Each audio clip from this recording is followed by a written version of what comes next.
बिस्मिल्लाहिर्रहमानिर्रहीम। अस्सलाम वालेकुम प्यारे बच्चों, कैसे हैं आप सब। मैं हूं गुलाम मुर्तज़ा, आपका फिजिक्स टीचर। आज बेटा हमारा जो टॉपिक है वो हमारे पास है इलास्टिक कोलिजन इन वन डायमेंशन।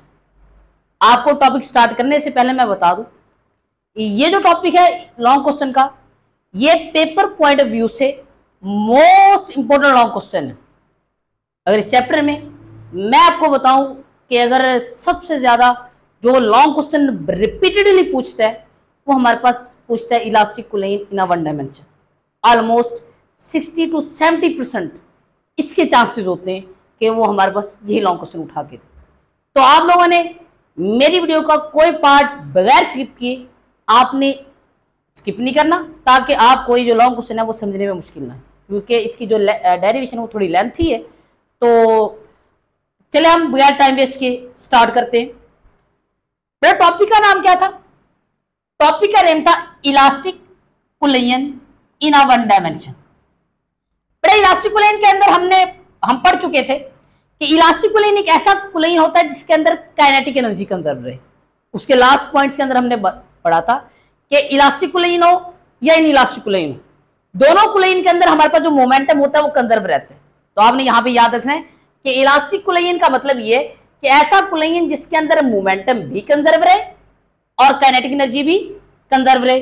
और यहां पे नेक्स्ट आता है वन डायमेंशन, कि ऐसी हमारे पास कोलिजन मीन के दो बॉडीज आपस में मूव करती हुई आए और मूव करने के बाद जब वो आपस में कोलाइड करें, कोलिजन के बाद भी हमारे पास दोनों सेम डायरेक्शन के अंदर रहे, ऐसे कोलिजन को हम कहेंगे इलास्टिक कोलिजन इन वन डायमेंशन। दो बॉडीज मूव करती हुई आई और वो हमारे पास मूव करने से पहले भी स्ट्रेट लाइन के अंदर थी और टकराने के बाद भी वो हमारे पास अगर स्ट्रेट लाइन के अंदर रहती हैं तो इसका मतलब है कि कोलिजन से पहले भी हमारे पास जो मोशन थी वो स्ट्रेट लाइन थी, कोलिजन के बाद भी स्ट्रेट लाइन है। तो ऐसी हमारे पास कोलिजन को हम कहेंगे इलास्टिक कोलिजन इन वन डायमेंशन, मीन के सिंगल डायरेक्शन की कोलिजन। अब यहाँ पे अगर हम डेफिनेशन इसकी करें तो डेफिनेशन ये होगी, द कोलिजन ड्यूरिंग विच, ऐसा कोलिजन जिसके अंदर मोशन ऑफ कोलाइडिंग बॉडी की जो मोशन है occur around the straight line के अंदर है before and after collision, mean के ऐसी हमारे पास कोलिजन जिसके अंदर दो बॉडीज की जो हमारे पास मोशन की डायरेक्शन है, कोलिजन से पहले भी अगर स्ट्रेट लाइन है और कोलिजन के बाद भी अगर स्ट्रेट लाइन हो, तो ऐसी कोलिजन को हम कहेंगे elastic collision in a one dimension. अब यहाँ पे एक बहुत इंपॉर्टेंट ये बात याद रखनी है आपने कि ये जो मेरे पास elastic collision in a one dimension है, इसको हम कहते हैं head on collision. Head on collision कौन सा कोलिजन होता है बेटा? ये हमारे पास ऐसा कोलिजन होता है जिसके अंदर दो चीजें सेम हो। कौन सी दो चीजें सेम हो? एक तो हमारे पास बेटा जी इंपैक्ट ऑफ मोशन का impact of motion same line के अंदर हो, और डायरेक्शन ऑफ मोशन।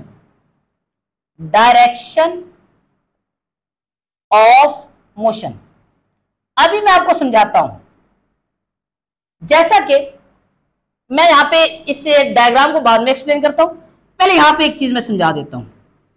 ये impact of motion, let's suppose मेरे पास m1 है और ये मेरे पास m2 है। ये m1 जो है ये हमारे पास वेलोसिटी v1 के साथ मूव कर रहा है और ये हमारे पास v2 के साथ मूव कर रहे हैं, और ये हमारे पास मूव करता हुआ आता है और हमारे पास जाके टकराता है किसके साथ? m2 के साथ। जैसे में m2 के साथ टकराता है तो अगर इसका जो इंपैक्ट ऑफ मोशन देखा जाए तो मोशन का जो इंपैक्ट है उसकी डायरेक्शन भी इस साइड पे, यहां पे लफ्ज लिख देता हूं इंपैक्ट, उसकी डायरेक्शन भी इस साइड पे। और अगर आप मोशन की डायरेक्शन देखें तो यहां पे मोशन की डायरेक्शन भी इस साइड पे। ऐसा कोलिजन जिसके अंदर मोशन की डायरेक्शन ऑफ मोशन और इंपैक्ट ऑफ मोशन अगर वो सेम लाइन के अंदर हो, तो हमारे पास दोनों बॉडीज कोलाइड करने के बाद भी हमारे पास वो सेम ही डायरेक्शन के अंदर रहेंगी। अगर वो सेम डायरेक्शन के अंदर रहती है तो ऐसे कोलिजन को हम इलास्टिक कोलिजन इन वन डायमेंशन भी कहते हैं और हेड ऑन कोलिजन भी कहते हैं। और हेड ऑन कोलिजन के अंदर एक और बात भी याद रखनी है आपने कि जो हेड ऑन कोलिजन होता है इसके अंदर हमारे पास जो सेंटर ऑफ मैस है, ये COM बेटा मैं लिख रहा हूं, centre of mass lie on a same line, कि वो हमारे पास एक ही लाइन के ऊपर लाई करेंगे। ये कुछ बातें वो आपने जरूर याद रखनी, क्योंकि ये बातें समझने, अगर ये बातें समझेंगे तो अगला टॉपिक इजीली समझ आएगा। मीन की ही जो टॉपिक की अगली एक्सप्लेनेशन है वो आपको इजीली समझ आ जाएगी। अब यहाँ पे आपको डेफिनेशन क्लियर होगी। ऐसा कुलेन जिसके अंदर हमारे पास जो मोशन है वो हमारे पास स्ट्रेट लाइन के अंदर है, कुलेन से पहले भी और बाद में भी, इसको हम कहते हैं इलास्टिक कुलेन इन वन डायमेंशन। उसके हम हेड ऑन कुलेन भी कहते हैं। हेड ऑन कुलेन के अंदर दो हमारे पास इसकी कंडीशन है, इंपैक्ट ऑफ मोशन और डायरेक्शन ऑफ मोशन, दोनों हमारे पास सेम लाइन के अंदर होनी चाहिए। और वो सेम लाइन के अंदर है तो ऐसे कुलेन को हम हेड ऑन कुलेन कहेंगे। और हेड ऑन कुलेन के अंदर हमारे पास दोनों बॉडीज का जो सेंटर ऑफ मैस है, जैसा कि यहाँ पे इसका भी सेंटर ऑफ मैस ये वाला है, इसका भी सेंटर ऑफ मैस ये वाला है। मोशन के अंदर इनका जो सेंटर ऑफ मैस है, अगर हमारे पास ड्यूरिंग मोशन अगर सेम रहे, वो चेंज ना हो, तो तब भी हमारे पास दो बॉडी जब कोलाइड करेंगी तो वो इलास्टिक कुलेन इन वन डायमेंशन होगा। और दोनों बॉडी जो है वो कुलेन के बाद भी हमारे पास सेम डायरेक्शन में रहेंगी। चले हम बगैर टाइम वेस्ट किए अपनी डेरिवेशन की तरफ भी चलते हैं, फर्दर क्वेश्चंस। हम यहाँ पे देखें कि जब भी आपने इलास्टिक कुलेन इन वन डायमेंशन करवाना है तो आप दो ऐसी बॉल्स लेंगी कि वो दो बॉल्स जो है होनी चाहिए वो आपके पास हार्ड बॉल्स होनी चाहिए, क्योंकि हमारे पास इलास्टिक कुलेन मीन के जो कुलेन है उस वक्त ही पॉसिबल होगा जब हमारे पास दोनों बॉल्स हार्ड होंगी। और दोनों सॉफ्ट बॉल होंगी या एक सॉफ्ट बॉल होगी या दूसरी हमारे हार्ड बॉल होगी, तो जब हार्ड बॉल सॉफ्ट बॉल के साथ जाकर टकराएगी तो वो दोनों हमारे पास जो कुलेन करेंगे वो इलास्टिक नहीं कर पाएंगे। और दूसरा हमारे पास ये जो बॉल्स हैं वो हमारे पास हार्ड के साथ साथ नॉन रोटेटिंग बॉल भी होनी चाहिए, कि वो जो बॉल है वो हमारे पास रोटेट कम करे। अगर वो हमारे पास नॉन रोटेटिंग होगी तो वो हमारे पास यहाँ पे काइनेटिक एनर्जी का जो लॉस है वो कम करेंगी। तो क्योंकि हमें यहाँ पे इलास्टिक कुलेन करवाना है तो इलास्टिक कुलेन के अंदर काइनेटिक एनर्जी को कंजर्व बनाना चाहिए, मीन के काइनेटिक एनर्जी लॉस नहीं होनी चाहिए। और साथ में हमारे पास ये जो बॉल्स हैं वो हमारे पास स्मूथ बॉल्स होनी चाहिए। अगर हमारे पास बॉल स्मूथ नहीं होंगी तो हमारे पास जो कुलेन है वो हमारे पास इलास्टिक नहीं हो पाएगा, मीन के वो हमारे पास एक डायरेक्शन में नहीं हो पाएगा। मीन कि जब वो दोनों बॉल आपस में टकराएंगी तो हो सकता है कि टकराने के बाद वो एक इधर चली जाए एक इधर चली जाए। और यहाँ पे जो फोर्थ कंडीशन है वो हमारे पास यही है कि COM का मतलब है centre of mass lie on a same line. During motion हमारे पास वो जो है वो मोशन जो सेंटर ऑफ मैस है वो हमारे पास एक ही लाइन के ऊपर लाई करना चाहिए, लाई ऑन सेम लाइन। ये बड़ा कुछ चीजें थी समझाने के लिए बड़ी जरूरी थी आगे फर्दर, तो मैंने ये आपको बता दी है। अब हम चलते फर्दर एक्सप्लेनेशन की तरफ। बड़ा ये एक्सप्लेनेशन जो है वो आप करोगे बुक से, और इसको मैं समझाता हूँ यहाँ पे। तो यहाँ पे मैं लिख देता हूँ कि आपने जो एक्सप्लेनेशन है वो आपने बुक से करनी, फ्रॉम बुक। तो ये जो बुक से करनी है मैं आपको बुक के ऊपर मार्क करवा देता हूँ। अब आपने कंसिडर करना है कि लेट्स सपोज मेरे पास दो बॉल्स हैं। एक जो बॉल है उसका मैस हमारे पास क्या है, पहली बॉल का मैस M1, बेटा जो दूसरी बॉल है उसका मैस मेरे पास क्या है, मैस 2। अब पहली जो बॉल है वो हमारे पास वेलोसिटी V1 के साथ मूव कर रही है, और जो दूसरी बॉल है वो हमारे पास वेलोसिटी V2 के साथ मूव कर रही है। और याद रखना है कि इस वक्त ये दोनों जो बॉल्स हैं वो कोलाइड करने से पहले M1 V1 के साथ मूव कर रही है, M2 V2 के साथ मूव कर रही है, और दोनों जो बॉल्स हैं वो इस वक्त बिल्कुल हमारे पास स्ट्रेट लाइन के अंदर मूव कर रही है। दोनों की मोशन हमारे पास क्या है, एक स्ट्रेट लाइन मोशन है। और यहाँ पे आपने नोट डाउन करना है कि जब ये दोनों हमारे पास इस तरह मूव कर रही होंगी तो दोनों का जो सेंटर ऑफ मैस है वो हमारे पास एक ही लाइन के ऊपर लाई करेगा, वो हमारे पास सेंटर ऑफ मैस चेंज नहीं होगा। और आपने यहाँ पे कंडीशन याद रखनी है क्योंकि हमने इन दोनों बॉल्स को कोलाइड करवाना है। तो हमारे पास यहाँ पे V1 जो है मीन के velocity of first ball before collision must be greater than velocity of second ball. Mean के हमारे पास पहली बॉल की जो वेलोसिटी है वो ग्रेटर होनी चाहिए किससे, दूसरी बॉल की वेलोसिटी से, कुलेन से पहले। क्योंकि हमारे पास अगर पहली बॉल की वेलोसिटी ज्यादा होगी दूसरी बॉल से तो पहली बॉल दूसरी बॉल के साथ जाके टकराएगी, अदरवाइज इसका जो टकराना है वो पॉसिबल नहीं होगा। मीन के अगर पहली बॉल की वेलोसिटी दूसरी बॉल की वेलोसिटी ज्यादा है पहली बॉल से, तो पहली बॉल जो आगे आगे मूव करती जाएगी और दूसरी बॉल जो है उसकी जो पहली बॉल है उसके पीछे पीछे आती जाएगी। अब आप जो यहाँ पे कंडीशन मेंशन कर लेनी कि V1 जो है वो ग्रेटर देन V2 से होना चाहिए, और ये ग्रेटर होगा तो ये जो M1 है ये हमारे पास मूव करता आएगा और आके जाके टकराएगा किसके साथ, M2 के साथ। जैसे M2 के साथ टकराएगा तो होगा ये कि जो M1 है ये अपनी वेलोसिटी इंटरचेंज कर लेगा M2 को, और M2 जो है वो अपनी वेलोसिटी इंटरचेंज कर देगा M1 को। मीन के ये हमारे पास m1 जो अपनी वेलोसिटी का जो कुछ पार्ट है वो m1 को दे देगा, और m2 जो अपनी वेलोसिटी का जो कुछ पार्ट है उसको दे देगा m1 को। तो जब m1 को दे देगा तो अगर हम देखें तो m1 जो था वो कुलैयन से पहले फास्ट है, मीन की तेजी से मूव कर रहे हैं, और m जो 2 है वो हमारे पास स्लो है, मीन के हमारे पास वो उसकी स्पीड कम है। तो मतलब है कि जब आपस में इस तरह वो कोलाइड करेंगे तो कुलैयन के ऊपर ये हमारे पास जो m1 है, m1 ने अपनी वेलोसिटी का जो कुछ पार्ट है किसको दे दिया m2 को, और m2 ने जो अपना कुछ पार्ट है उसको दे दिया m1 को। तो इसका मतलब है कि जब m2 ने अपना कुछ पार्ट m2 को दिया तो इसका मतलब है कि m1 जो है वो क्या हो जाएगा, थोड़ा स्लो हो जाएगा, और जो m2 है वो क्या हो जाएगा, पहले से फास्ट हो जाएगा। मीनिंग कुलैयन के बाद इन दोनों की वेलोसिटी चेंज हो गई, ये हमारे पास जो था वो थोड़ा स्लोली मूव करने लग गया, और ये जो मैस है वो हमारे पास तेजी से मूव करने लग गया। अब कुलैयन के बाद इसकी जो वेलोसिटी बनेगी मैस 2 की, वो हमारे पास बनेगी, सॉरी मैस 1 की, वो बनेगी v1 प्राइम। ये v1 तो मैस 1 की वेलोसिटी, प्राइम इसलिए लगा रहे हैं क्योंकि ये वेलोसिटी है आफ्टर कुलैयन। और जो m2 है ये हमारे पास m2 है, इसकी जो वेलोसिटी बनेगी वो हमारे पास बनेगी v2 प्राइम। प्राइम इसलिए कह रहे हैं क्योंकि हमारे पास ये आफ्टर कुलैयन की वेलोसिटी है, और v2 इसलिए कह रहे हैं क्योंकि ये हमारे पास बॉल मैस 2 की वेलोसिटी है।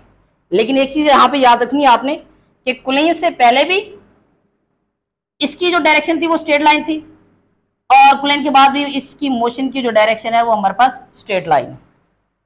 ये सारी बातें आपने जो है वो एक्सप्लेनेशन में मेंशन करनी है, और बुक के अंदर भी ये एक्सप्लेनेशन मेंशन की हुई है। चले हम इसकी स्टार्ट करते हैं डेरिवेशन। अब हम चलते हैं मैथमेटिकल डेरिवेशन।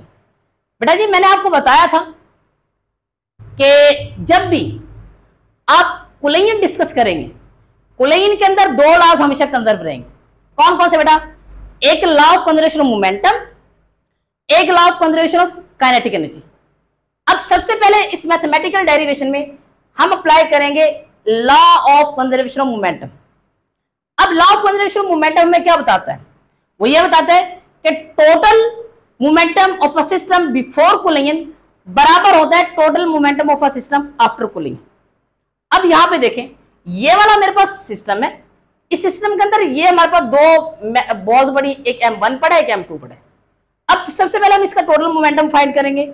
अगर इसका टोटल मोमेंटम देखा जाए तो यहाँ पे ये पहले बॉल 1 का मोमेंटम देखेंगे, बॉल 1 का मोमेंटम क्या होगा, और बॉल 1 का मोमेंटम देखें तो वो होगा हमारे पास m1 v1, और बॉल 2 का देखें तो वो क्या होगा m2 v2। अगर इनका टोटल मोमेंटम देखें तो टोटल मोमेंटम क्या होगा, इन दोनों को मोमेंटम को जमा करते हैं before कुलैयन, m1 v1 plus m2 v2। अब आता है टोटल मोमेंटम आफ्टर कुलैयन। आफ्टर कुलैयन के लिए आपने आफ्टर कुलैयन वाला केस देखना। आपने सबसे पहले पहली बॉल का मोमेंटम देखना, वो क्या होता है हमारे पास m1 v1 प्राइम, दूसरी बॉल का क्या होगा m2 v2 प्राइम। अब यहाँ पे अब अगर आपने इस पूरे सिस्टम का मोमेंटम देखना है तो दोनों मोमेंटम को आप क्या करें, सम कर दें। जब मैं दोनों मोमेंटम को सम करूंगा तो ये बनेगा m2 v2, सॉरी पहले लिखेंगे पहली बॉल का मोमेंटम तो m1 v1 prime plus m2 v2 prime. अब ना आपने नेक्स्ट काम ये करना है कि जो हमारे पास 1 वाली वैल्यूज हैं वो इक्वल के एक साइड पे ले जाए, और जो 2 वाली वैल्यूज हैं वो इक्वल के एक साइड पे ले जाए।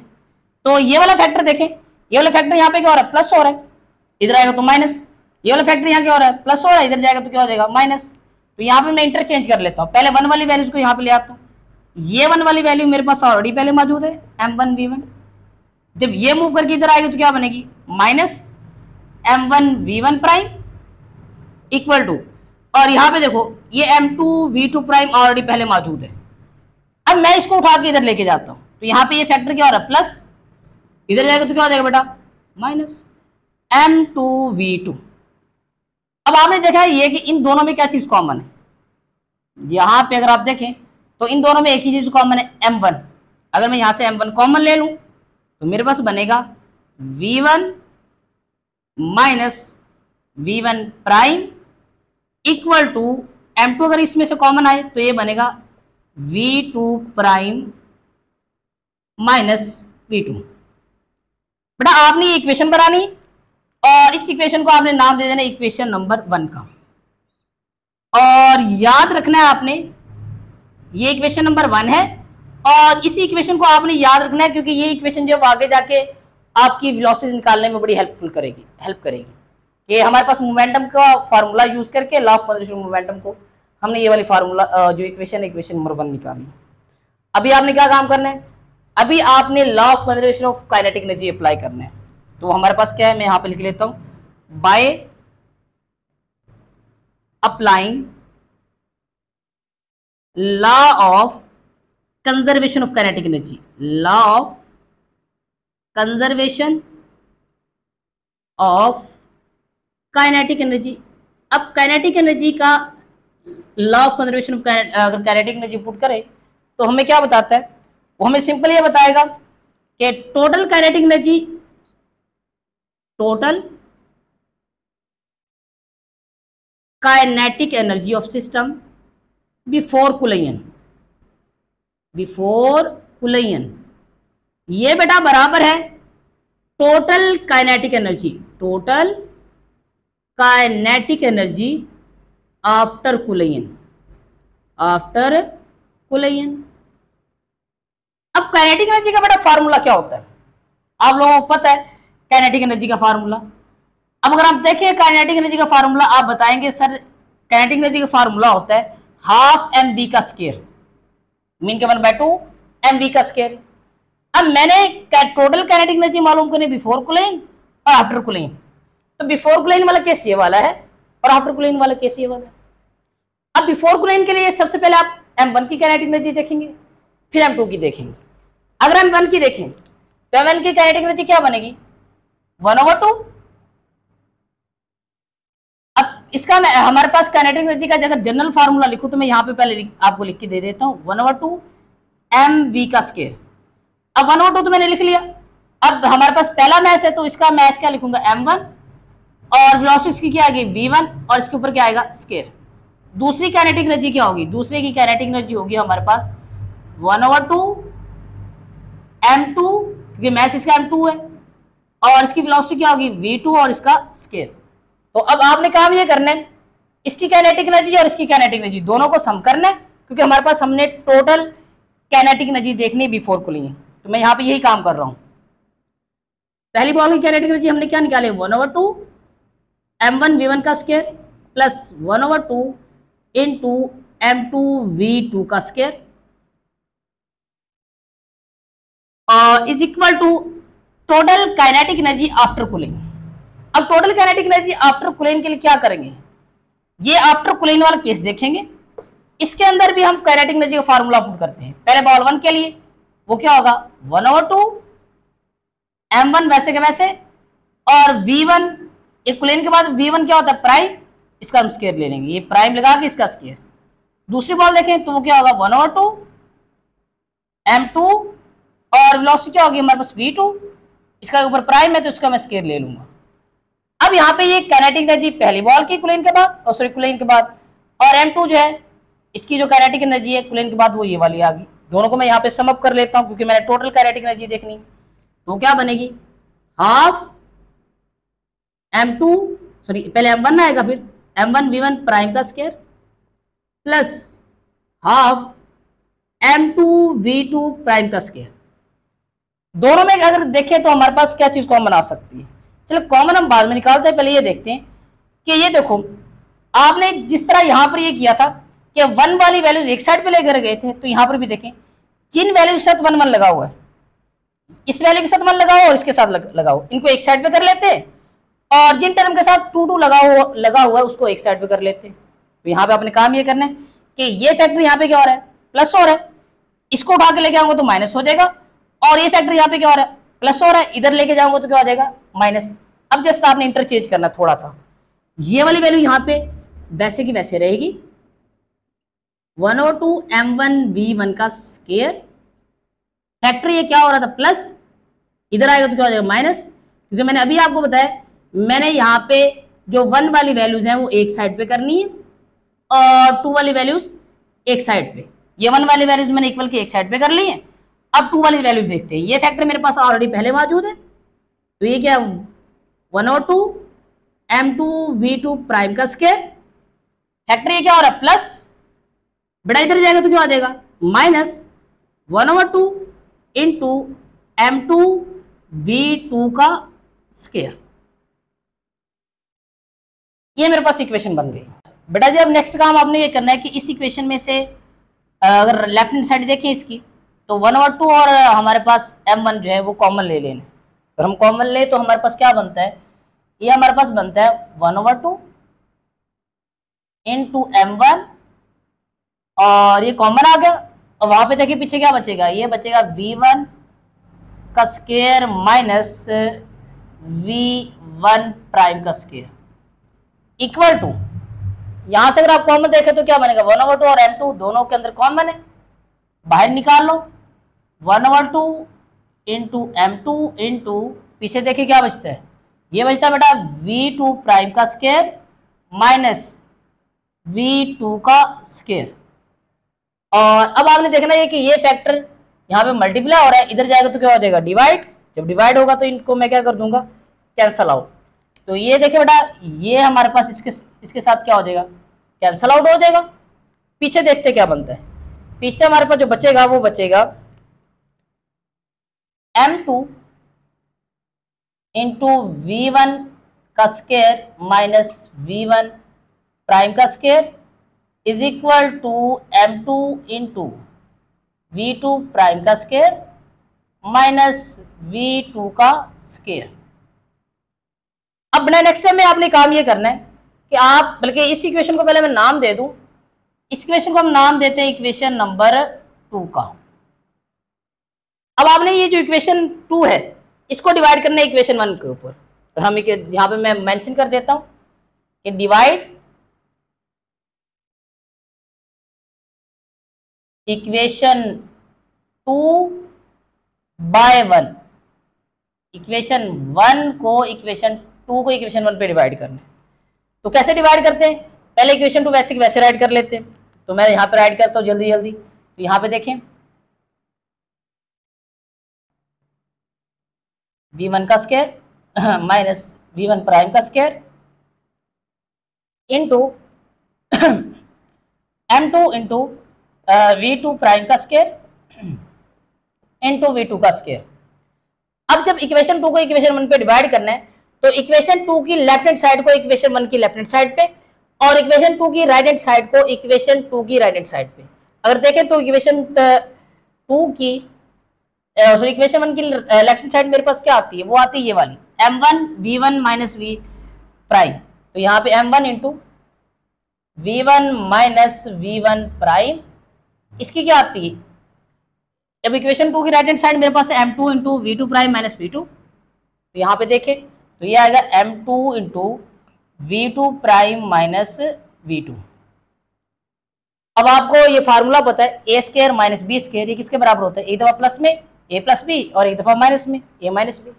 यहाँ पर ये फार्मूला अप्लाई करें, तो यहाँ पे ये फार्मूला अप्लाई करते हैं तो ये बनेगा मेरे पास simple m2 into v1 plus v1 prime और v1 माइनस v1 प्राइम और डिवाइडेड बाय ये वैसे के वैसे m1 into v1 minus v1 prime equal to,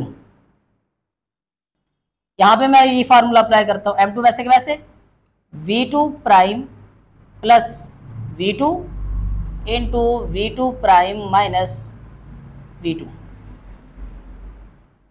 और m2 वैसे का वैसे, और ये मेरे पास v2 प्राइम माइनस v2। देखो बेटा यहाँ पे क्या चीज़ कैंसल आउट हो रही है, यहाँ पे अगर आप देखें तो यहाँ पे हमारे पास ये मैंने यहाँ पे मिस्टेक किया, सॉरी यहाँ पे m1 था तो मैंने यहाँ पर m1 ही लिखना था, m1 इधर मेरे पास क्या आएगा m1, तो यहाँ पर भी फिर क्या आएगा m1। अब ये m1 क्या हो जाएगा, इस m1 के साथ कैंसल आउट, पीछे क्या रहेगा, यहाँ पे देखो यहाँ पर ये फैक्टर जो इस फैक्टर के साथ कैंसल आउट हो रहे हैं, m2 के साथ कैंसल आउट, और ये वाला फैक्टर इस फैक्टर के साथ क्या हो जाएगा कैंसल आउट। बेटा पीछे क्या बच रहा है, v1 plus v1 prime is equal to v2 prime plus v2। अब आपने काम ये करना है कि जो हमारे पास बगैर प्राइम वाली वैल्यूज है वो एक साइड पे कर लो और प्राइम वाली वैल्यूज एक साइड पे कर लो। तो ये V2 यहाँ पे क्या हो रहा था प्लस, इधर आएगा तो माइनस, तो ये क्या बनेगा V1 माइनस V2, और ये मेरे पास है V2 प्राइम, ये V1 क्या प्राइम क्या हो रहा है प्लस, इधर आएगा तो क्या हो जाएगा माइनस V1 प्राइम।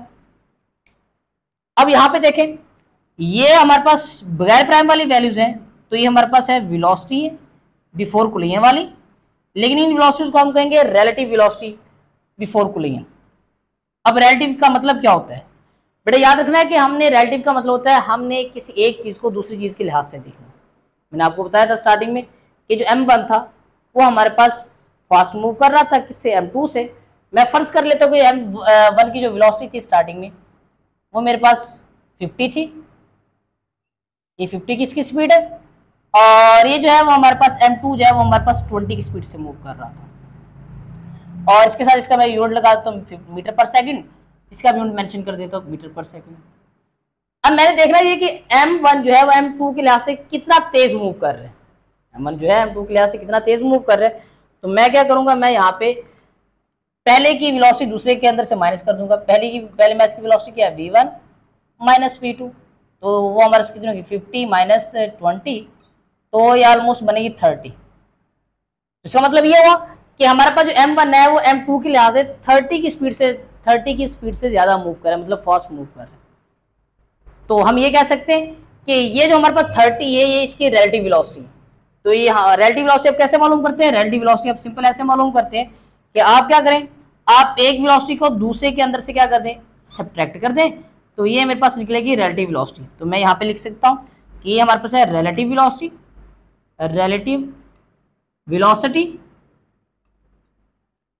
और ये जो रिलेटिव वेलोसिटी है ये हमारे पास है बिफोर कूलिंग, कूलिंग से पहले, बिफोर कूलिंग। बट इसको हम दूसरा नाम ये भी देंगे कि रिलेटिव वेलोसिटी ऑफ अप्रोच, क्योंकि हमारे पास ये M1 जो है वो M2 से हमारे पास 30 टाइम इसकी स्पीड ज्यादा है, तो इसलिए वो हमारे पास M2 जो है M1 जो है वो M2 को क्या कर रहा है, अप्रोच कर रहा है, उसके करीब जा रहा है। तो यहाँ पे आप स्लैश लगा के या आप ये भी लिख सकते हैं कि रिलेटिव वेलोसिटी ऑफ अप्रोच, ये वर्ड पूरा लिखेंगे रिलेटिव वेलोसिटी, फिर आगे लिख देंगे ऑफ अप्रोच, क्योंकि हमारे पास ये वेलोसिटी ऑफ अप्रोच है, ROACH अप्रोच। अब V2 माइनस V1 अगर ये देखें तो ये देखिए V2 प्राइम माइनस V1, आपको मैंने बताया था पीछे कि जब M1 M2 के साथ टकराता है, M2 M1 के साथ टकराता है, तो M1 अपनी वेलोसिटी किसको दे देता है, M1 को, M1 M2 को दे देगा, और M2 किसको दे देगा, M1 को दे देगा। तो यहाँ पे अगर इन्होंने आपस में वेलोसिटी इंटरचेंज की, तो लेट्स सपोज इसकी वेलोसिटी मेरे पास बन गई जी 50 बन गई कूलिंग के बाद, और इसकी वेलोसिटी क्या हो गई 30। अगर मैं इसकी रिलेटिव वेलोसिटी आफ्टर कूलिंग मालूम करूँ तो वो क्या होगी V2 prime minus V1 prime, वो क्या होगा हमारे पास 50 माइनस 30। तो यहाँ पे क्या आएगा, यहाँ पे मेरे पास आएगा 50 माइनस 30 नहीं होगा, ये मेरे पास बनेगी 20, क्योंकि हमारे पास इसने 20 इंटरचेंज की है, तो ये हमारे पास ये 20 है। अगर ये 20 है तो ये हमारे पास क्या आ जाएगा, ये हमारे पास आ जाएगा 30। तो अब हमारे पास ये जो M2 है वो हमारे पास M1 के लिहाज से 30 टाइम हमारे पास जो है वो फास्ट मूव कर रहा है। अगर वो 30 टाइम फास्ट मूव कर रहा है तो इसका मतलब ये हुआ कि ये हमारे पास जो है ये जो M2 है वो आगे की तरफ जा रहा है, और M1 जो ऐसे से पीछे की तरफ आ रहा है। तो दोनों जो बॉल्स आपस में ऐसे क्या हो रही है, सेपरेट हो रही है। तो हम ये कह सकते हैं कि V2 माइनस V1 ये है तो रिलेटिव वेलोसिटी आफ्टर कूलिंग, लेकिन ये रिलेटिव वेलोसिटी ऑफ सेपरेशन है।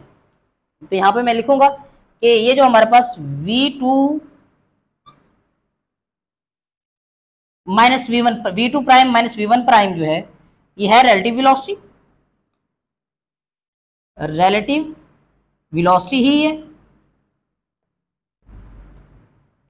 और ये रिलेटिव वेलोसिटी आफ्टर कूलिंग है। और इसको हम जो दूसरा नाम देंगे वो सिंपल ये देंगे कि रिलेटिव वेलोसिटी ऑफ सेपरेशन।